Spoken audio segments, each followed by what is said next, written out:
Hi, I'm George Nordhaus. Welcome to Monday morning. We're going to take a big leap today to a theory or a system, or I'm not quite sure what, but frankly, I'm sure it'll tell us, of predictive modeling. I've heard so much about it. And it's coming, and people who are into the underwriting and pricing, as you can see the title, really are up on this, and they're going to be a lot more up on it. But as agents, we really have to understand it too, because that's the way of the future. Frank Pennachio is a guy who's, well, he's been around a long time. He's been around 25 years or more. He owned an agency. He now runs Oceanus Partners, excuse me. That's a consulting firm. He's works with a lot of different areas, but workers' compensation is his. I don't know if it's was that your major, Frank? Workers' compensation. We call it our flagship offering, George, for reasons that just spent a lot of time working in that space. So we're across the broad spectrum, but certainly leading with workers' compensation is our flagship.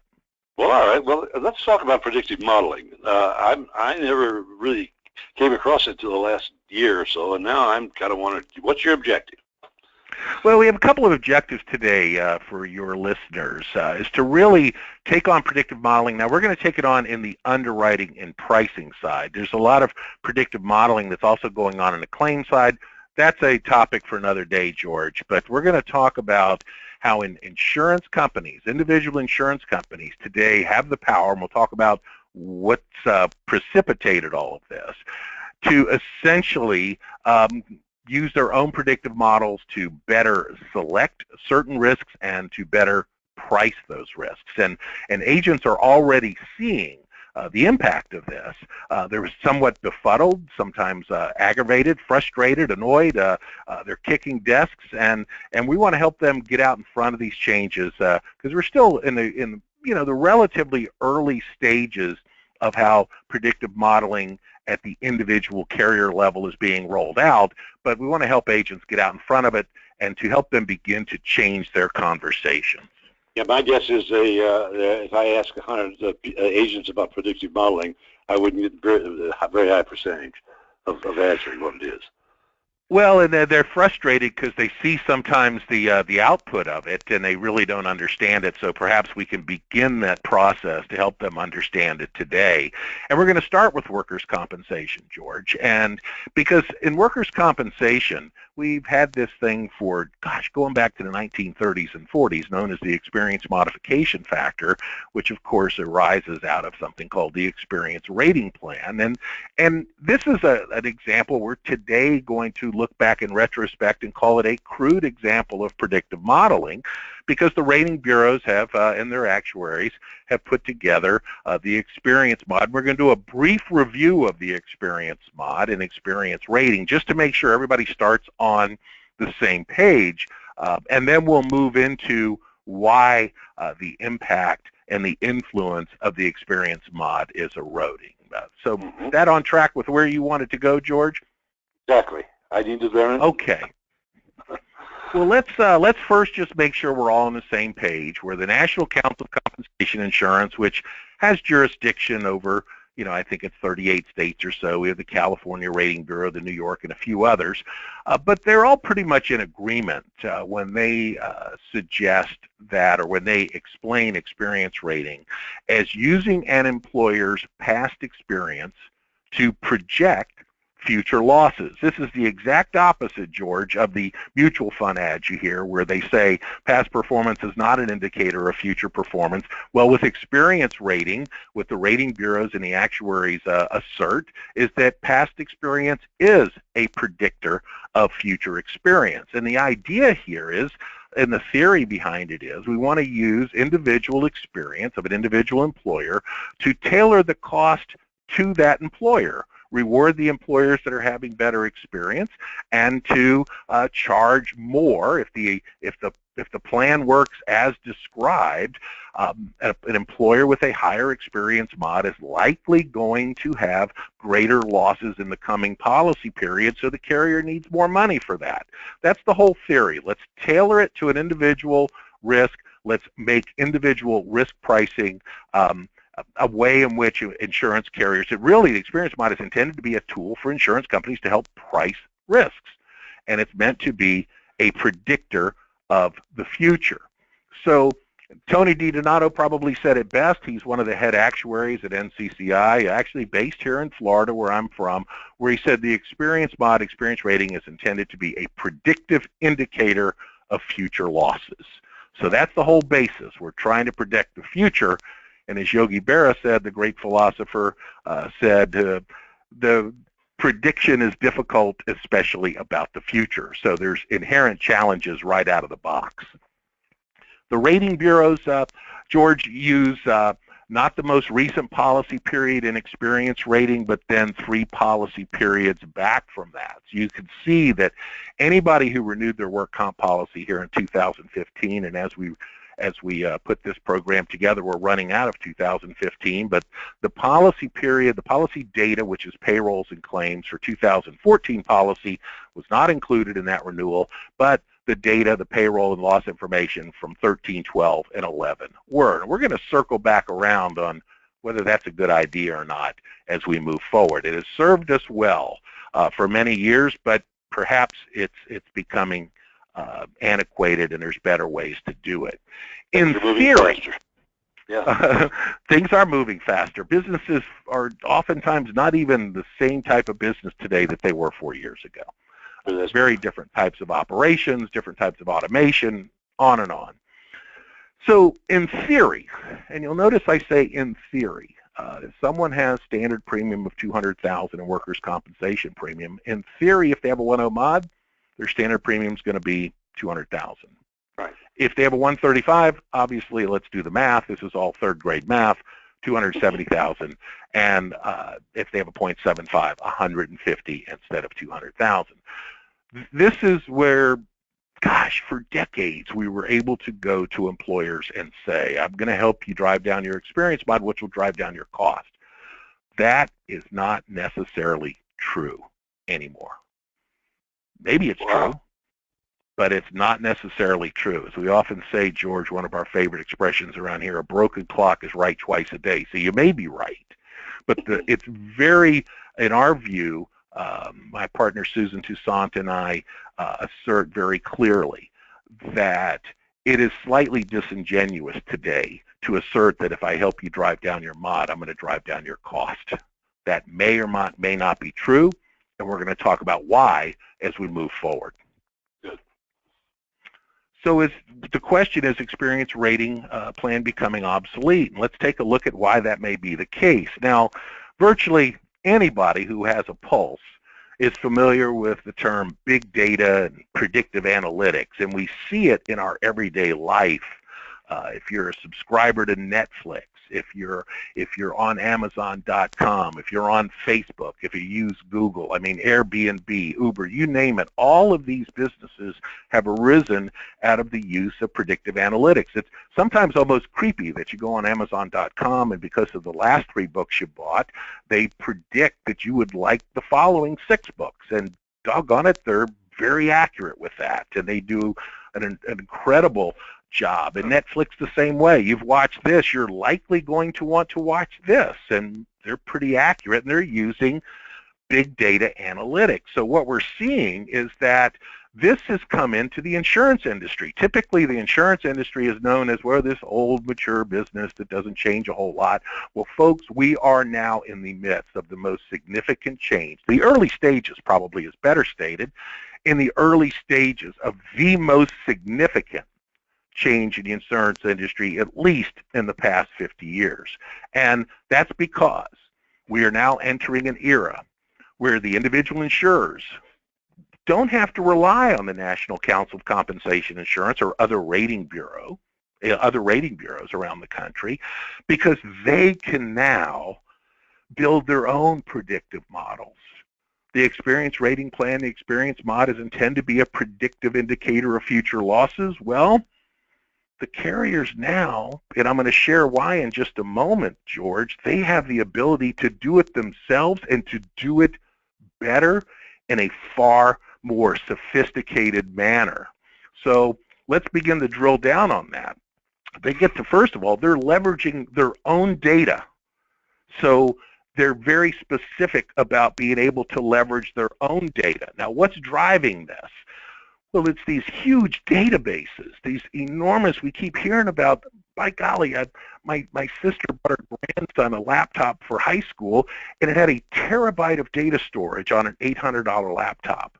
We're going to look, data storage used to be expensive. You may recall, George, when we bought our first PCs, the hard drives were in megabytes, and to go from 100 to 250 was very expensive in megabytes. Well, we're going to talk about how the data storage in these huge databases, as well as computing power, just the processing power, has gotten far less expensive. And now you can buy data of all different sorts and kinds that you didn't used to have access to. There's companies in business today that are in business to simply collect and aggregate data so they can resell the data. And we're getting data sets that are literally in the hundreds, and we'll talk about that momentarily. So we have this incredible explosion of huge databases, this dramatic reduction in cost and computing power and storage, which is probably the biggest driver, and we have these brilliant people coming out of the best schools in America, Harvard Business School, Wharton, Stanford, MIT, and they're building these algorithms in order to create these predictive indicators. Now, this is probably one of the biggest changes. Look at this, George. Back in 1981, if we could jump in a time machine with our thumb drive, we would be very wealthy today. Because back in 1981, the cost per gigabyte of hard drive storage was $700,000 per gigabyte. No wonder each individual carrier could not afford to do data mining and data analytics, thus predictive modeling. But as you come down to the spring of 2014, in the lower right-hand corner, it came down to 3 cents, and the latest indicators I'm seeing, it looks like it's about a penny a gigabyte. Unbelievable. From 700,000 to a penny. So certainly back in 1981, you needed the economies of scale of a rating bureau to crunch all this data. Each individual carrier is just too doggone costly. For all practical purposes today, George, data storage is free. Wow. Virtually free. You can't get much below a penny. And you may have even noticed, George, if you're an Amazon Prime member, you probably got an email from them and say, you know what, we'll give you unlimited storage in the cloud for all your pictures and everything you want. Just load it up into the cloud for being a Prime member. It's just because for all practical purposes, it costs them nothing. Cost them nothing to offer you that benefit. So by virtue of having data storage practically be free, and I just kind of reemphasize it on this next slide, we have data sets where an underwriter used to look at 6 to 8 data points, George. Now this particular point comes directly from, I won't mention the name of the huge actuarial firm, but everybody would know him, and I happened to meet him at a conference. And he said, Frank, he said, we underwriters used to have 6 to 8 data points, loss ratio, location, maybe a little bit about management experience, certainly class of business, and a little bit about their operation. They are now using predictive models that have built into them upwards of 600 to 800 data points. Now, don't ask me, George, to tell you all those data points. First, I don't know.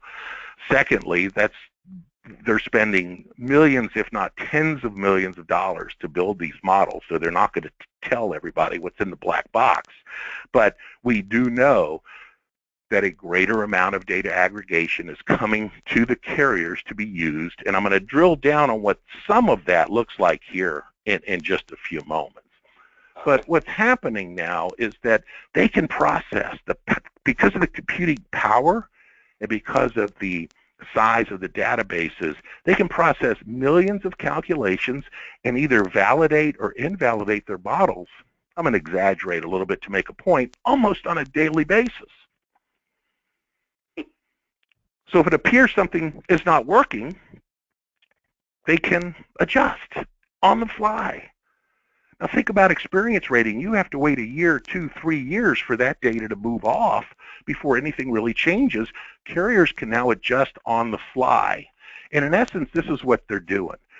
And folks out, if you've not seen the movie Moneyball, you don't have to be a baseball fan to enjoy it. But if you haven't seen it, I would recommend you watch it, if for no other reason, to get a better understanding of what predictive analytics is all about. I'm not here to do a movie review. It is a great movie. I enjoyed it. I enjoyed the book 10 years before the movie came out. But what you can learn, because all of a sudden it changed the, well, I don't want to get in your, but holy mackerel, I just didn't realize that those statistics were available. And so it's if you certainly it changed the whole game. And as a baseball fan, you know what Billy Beane did, and folks can go and see the movie, but go and look at it in terms of not how great looking Brad Pitt is, but the fact that how they use data analytics and pay very, very close. You don't have to pay that close of attention. They kind of hit you in the head with it. But you can learn a lot about predictive analytics in this movie, and then think about it in terms of how that could impact insurance, because the insurers are now playing Moneyball. And I'm going to give some examples of how they're doing that here momentarily, George. Anything you would want a little clarity on at this point, George, or do you want me to keep barreling ahead here?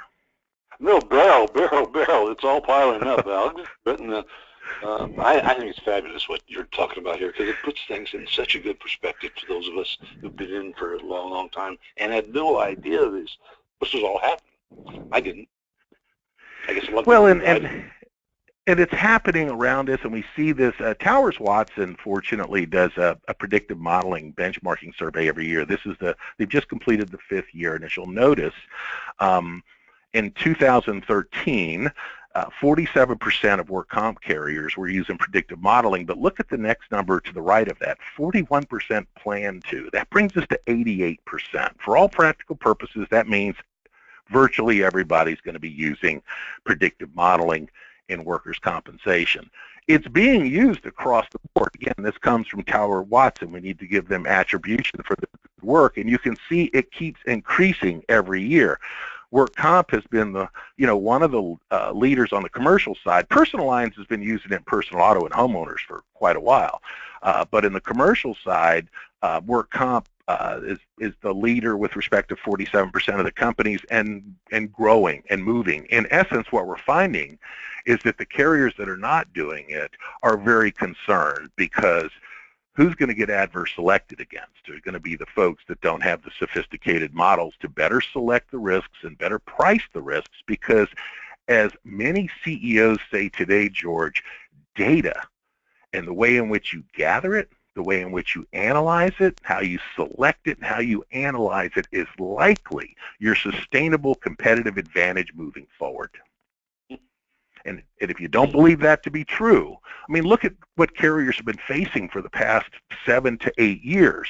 They've been facing anemic economic growth. 2% is not what anybody really looked at as a big thing, but of course it all looks good coming out of 08 and 09 and 2010.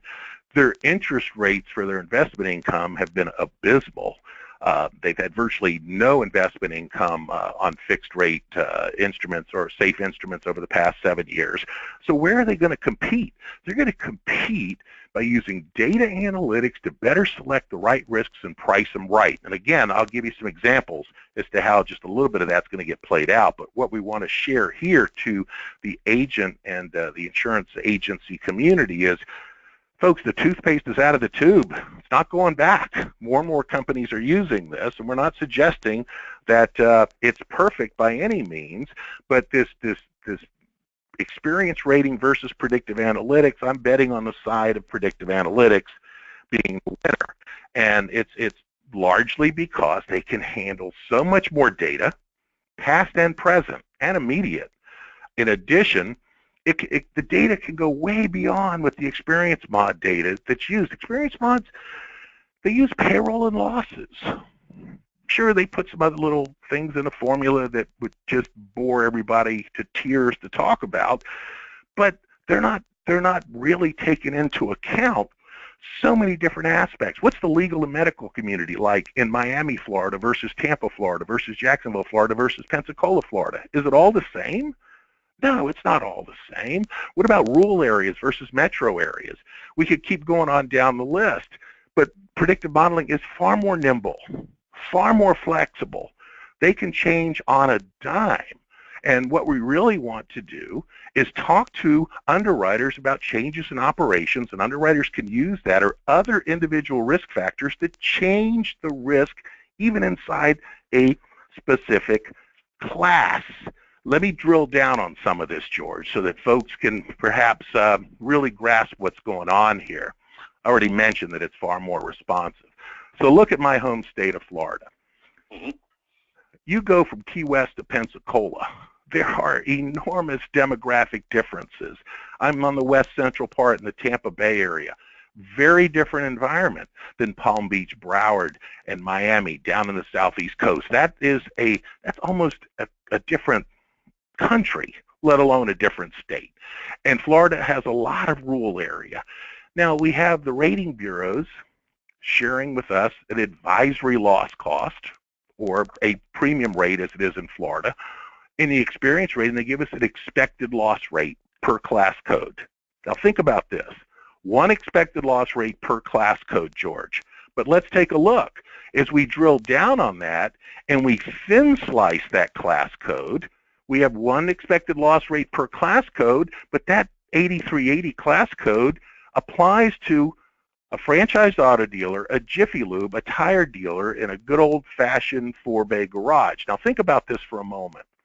The same expected losses per $100 of payroll apply to the franchised auto dealer technician making $150,000 a year in Miami, Florida, and the Jiffy Lube guy making $8 to $10 an hour standing in a hole all day with his arms above his head, and the tire guy, which is one of the toughest jobs I've ever witnessed, hustling tires on and off of vehicles and on and off balancing machines all day, and a 2-bay garage. Now, who's more likely going to want to either avoid getting hurt, work more safely, be better trained, and be motivated to get back to work? The franchised auto dealer technician making 150 grand, or the Jiffy Lube guy making $10 an hour standing in a hole all day with his arms above his head?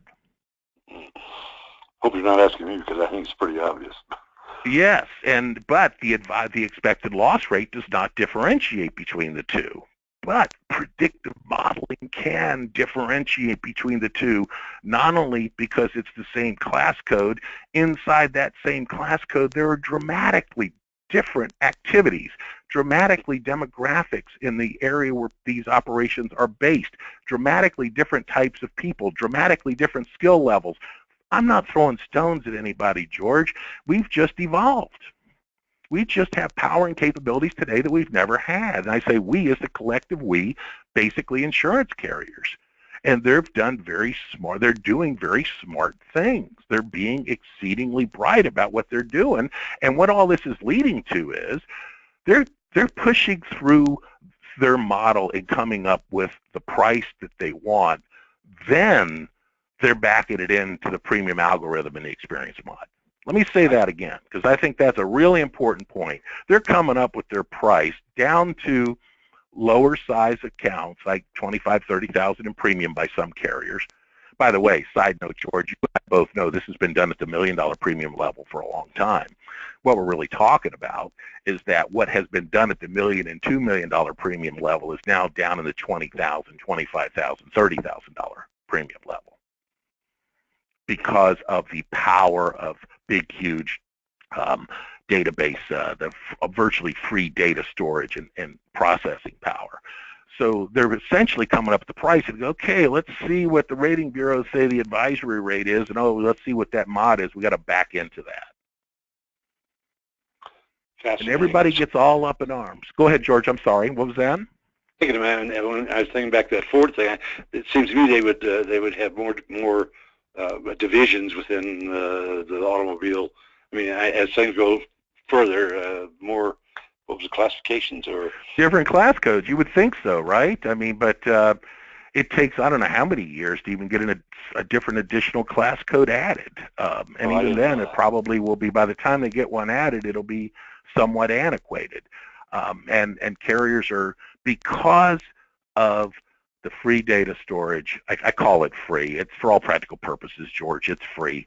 And because of the computer processing power, and because of the They call them quants, Quants, these brilliant people coming out of these incredible business schools that if they don't go to Wall Street to do data analytics, the insurance industry or the big consulting firms, and we know the names, Milliman, Deloitte, McKinsey, Towers, we don't know what the deal is going to be with Towers, Watson, and Willis as that thing's in flux, but these are brilliant folks. These are very, very intelligent people doing some extraordinary work on behalf of insurance companies. Insurance companies may actually be bringing these quants right on staff as well. Certainly, probably some of the nationals are considering that, if not doing so. But some of the brightest minds in the country are taking this on in the insurance industry and, of course, other industries as well. Well, what does all this mean to an agent that has an experience mod go down, but the net cost or premium either stay the same or go up? You got to be prepared to have that conversation, George, especially if you've been selling to the prospect, which is now your client, for the last 2 to 3 years. Let's get your mod down and your price will go down. The mod could go down 30 points over a 3-year period, and the price may not go down at all because perhaps the underwriter, through the predictive model, had already baked in the cake a 30% lower price 3 years ago. Fascinating.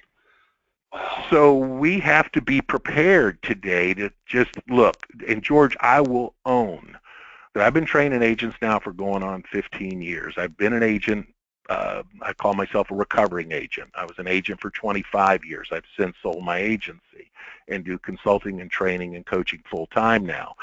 But I used to train agents and say, help people drive down their experience mod and their premiums will go down.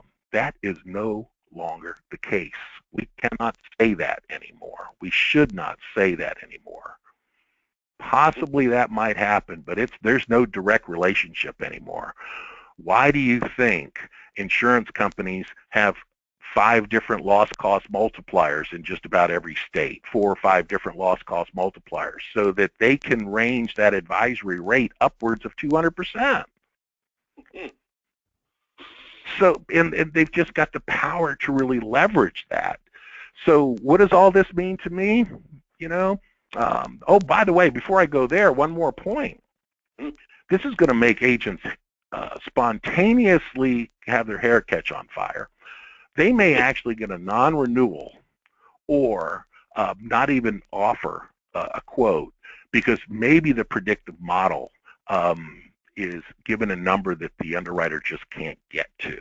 Even by, scheduled debits and credits are supposed to be fine-tuning mechanisms, but they go to their biggest loss cost multiplier, they adjust with their scheduled credits, in this case it'd probably be scheduled debits, and they go, I just can't even get to the price I need to get to that my model says, and they non-renew an account that, maybe seems like it's marginal, but not a dead dog loser to get non-renewed, or maybe not even be offered a proposal, a quote at all, because the underwriter can't get to the price they need to get to. What does all this mean? Agents have to change the conversation. Get out in front, start having different conversations with employers, and stop saying we're going to help to drive your mod down and that's going to drive your premium down. It may or it may not, and more cases than not, it's having less and less relevance for the reasons that I've mentioned. So we have to establish much better benchmarks. We have to craft a story and talk about, look, employers are smart people. They see this happening all around them. They're on Amazon.com. They're on Netflix. They use Google and Facebook. Let's talk about how it's influencing the insurance industry.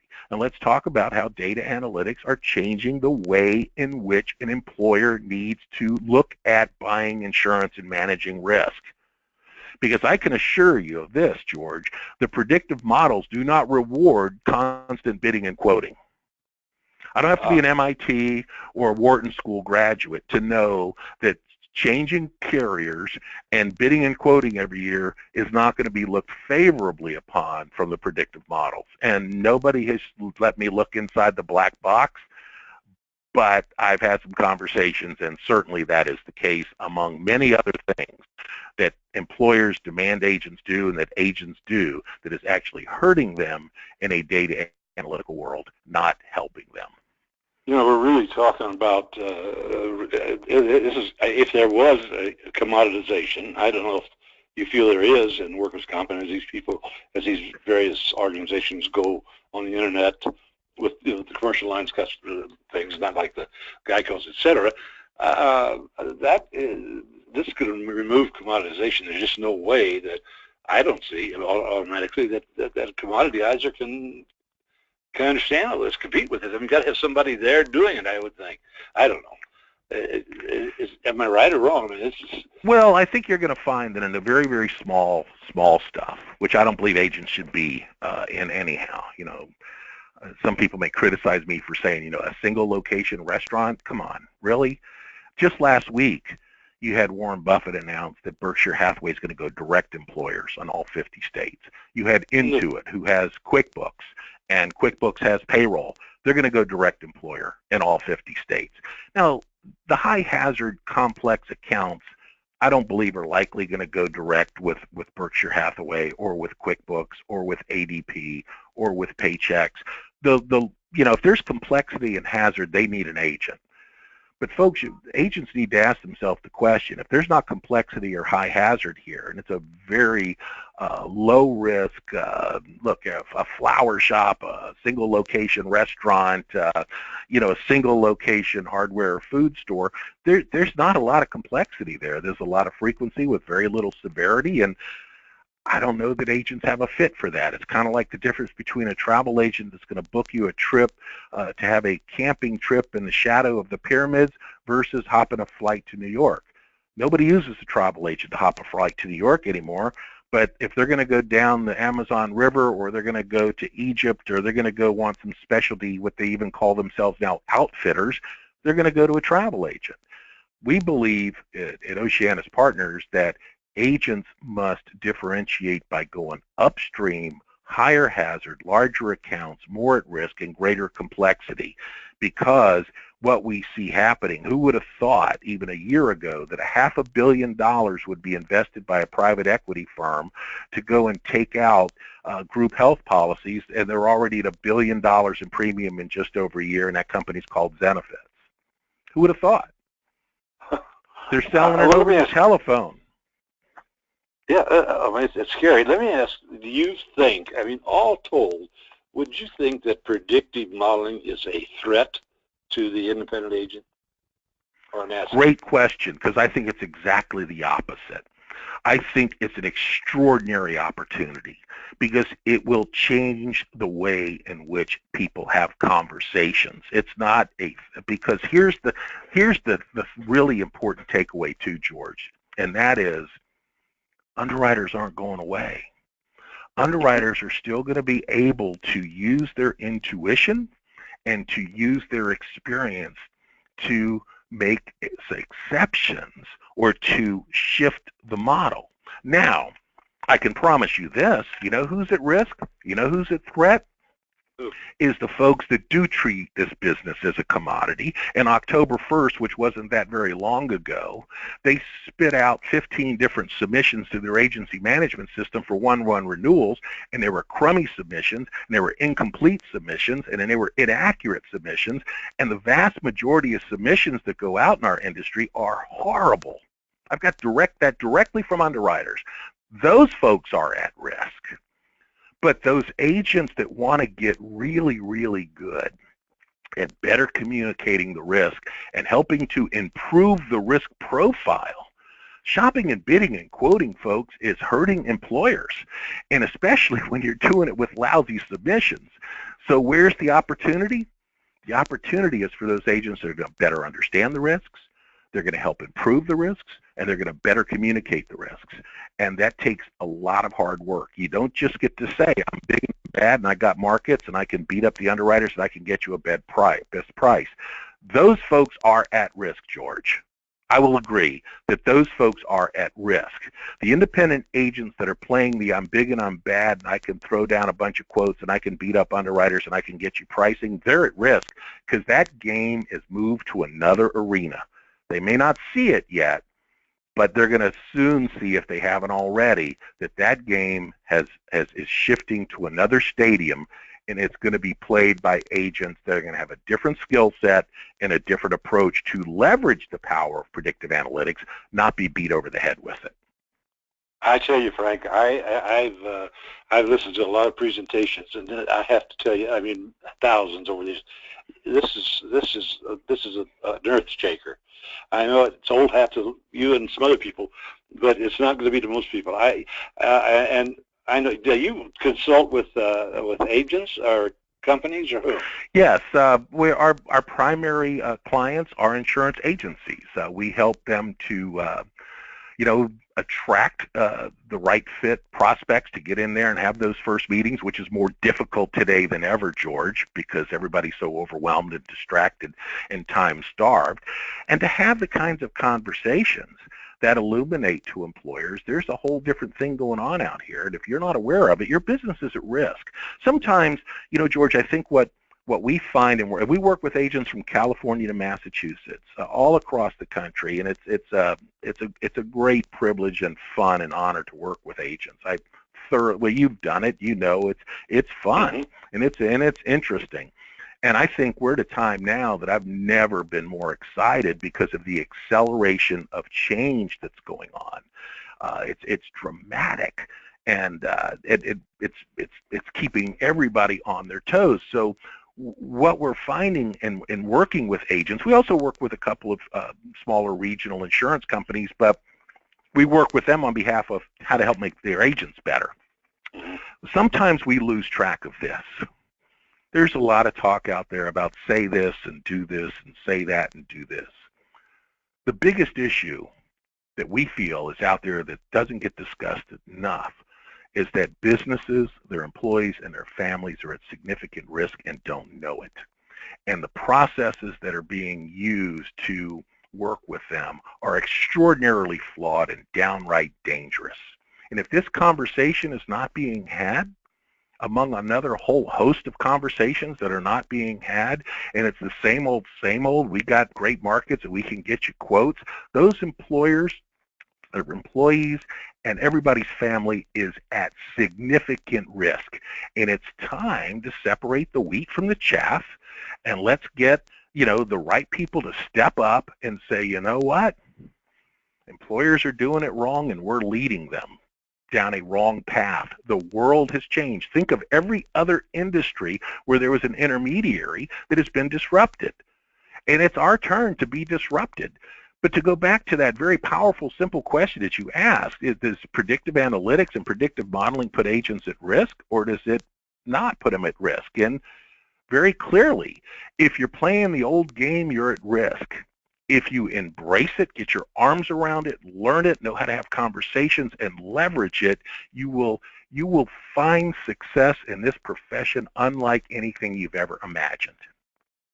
Oh man, that's a beautiful, beautiful ending, Frank. I thank you. Yeah, I feel so lucky because you came to us and you listened to Monday morning and you said, "Hey, I know what they need," and you came to us right out of the clear blue sky. You and I have never really met personally, and I feel so privileged to have you. And as you talk there, I'm just thinking down the line, we're going to have you do this, we're going to have you do that, if you will, because boy, you're a dynamo, and I really greatly appreciate that. And so we'll get this job. This goes out now, Frank, to over 100,000 people every week, if you can imagine. That's the biggest mailing list, I guess, in the industry, so as far as I know.